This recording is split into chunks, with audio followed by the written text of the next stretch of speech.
young people with sexual or gender diversity are at higher risk of stopping their HIV treatment, research finds. Ending the AIDS pandemic, particularly in Eastern and Southern Africa, cannot be achieved unless more resources are channeled to meet the needs of key vulnerable populations. This is one of the themes that emerged during an AIDS conference in June in South Africa. Prejudice against particular groups, such as men who have sex with men, MSM, and transgender communities, interferes with treatment regimes and people's adherence to treatment. These groups are also at higher risk from HIV due to increased levels of stigma, discrimination, violence and criminalization. Our research is part of a 3-year project on HIV-related stigma linked to young people with sexual or gender diversity. The research, conducted in Malawi, Zimbabwe, and Zambia, involved 156 participants. The research identified 3 main findings.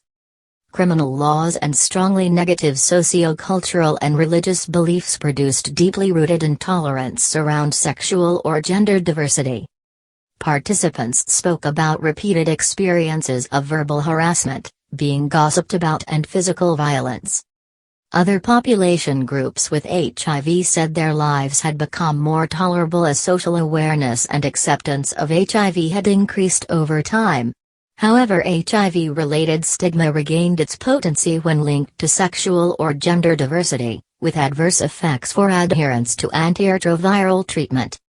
Our research provided novel evidence on the deeply rooted fears and anxieties around multiple forms of stigma among young MSM and transgender women in Southern Africa. Criminalizing sex.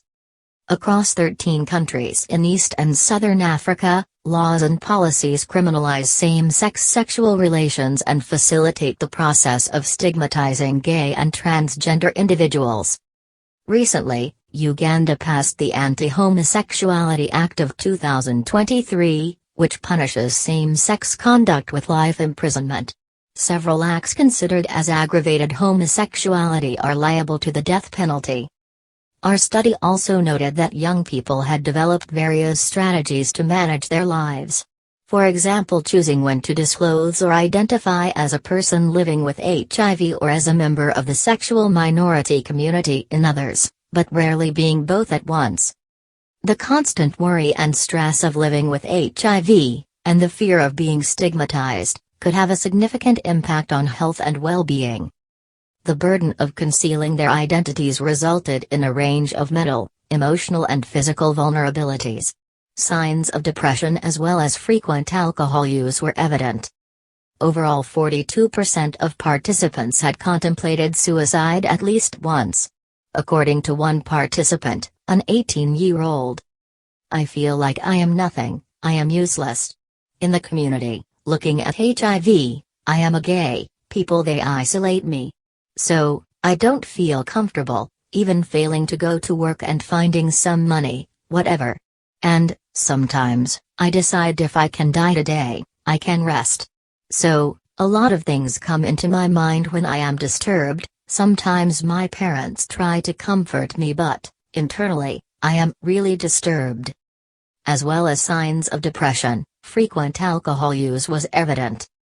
There were few services available to assist in coping with these multiple stigmas, with those that came closest being provided by sexual minority-friendly organizations or led by sexual minority peers themselves.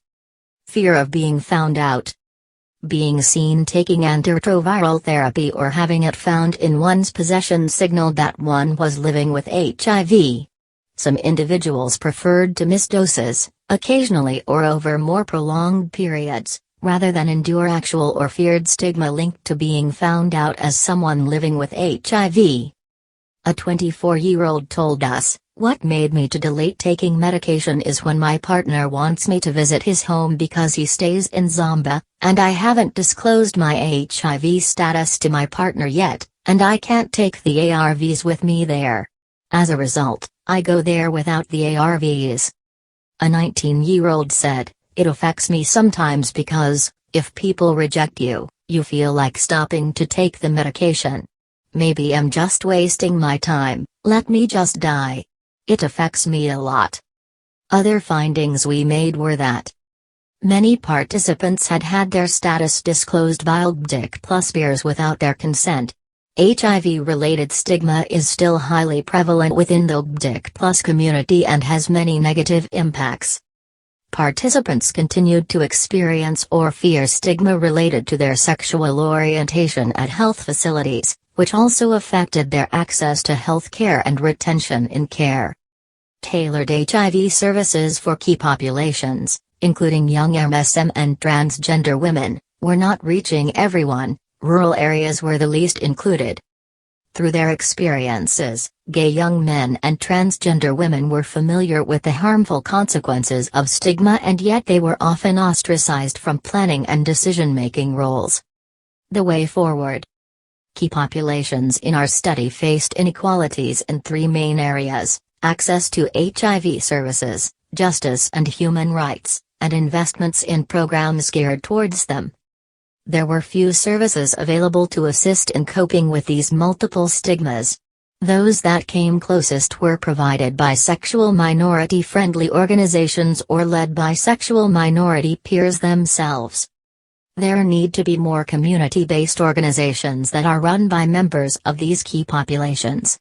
In Cameroon, for example, the CHAMP program supports grassroots advocacy to mitigate stigma and violence and trains peers to offer counseling. We can only achieve progress if we treat everyone as equal partners in fighting this pandemic.